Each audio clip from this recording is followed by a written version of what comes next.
बहुत पुराने समय की बात है। सूर्यदेव पूरे ब्रह्मांड को प्रकाश और ऊर्जा देते हैं। लेकिन एक समय ऐसा आया जब सूर्यदेव और उनके पुत्र शनिदेव के बीच मनमुटाव हो गया। शनिदेव अपनी माता छाया के साथ अलग रहने लगे और मकर राशि मकर लोक में वास करने लगे। सूर्यदेव को जब अपने पुत्र की पीड़ा का एहसास हुआ, तब उन्होंने अहंकार त्याग कर स्वयं मकर राशि में प्रवेश करने का निर्णय लिया। यही वो दिन था जब सूर्य उत्तरायण हुए, यानी दक्षिण दिशा से उत्तर दिशा की ओर यात्रा शुरू की। सूर्यदेव जब मकर लोक पहुंचे तो शनिदेव ने उनका आदर सम्मान किया। उस दिन पिता और पुत्र का मिलन हुआ, पुराने सारे गिले शिकवे समाप्त हो गए।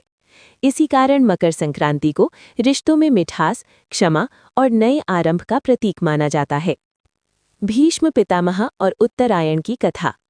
महाभारत काल में भीष्म पितामह को इच्छा मृत्यु का वरदान प्राप्त था।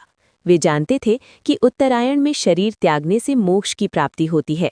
कुरुक्षेत्र युद्ध में घायल होने के बाद भीष्म पितामह शरशैया पर लेटे रहे और मकर संक्रांति के दिन सूर्य के उत्तरायण होते ही उन्होंने अपने प्राण त्यागे। इसी कारण ये दिन मोक्ष, पुण्य और आध्यात्मिक उन्नति का पर्व माना जाता है।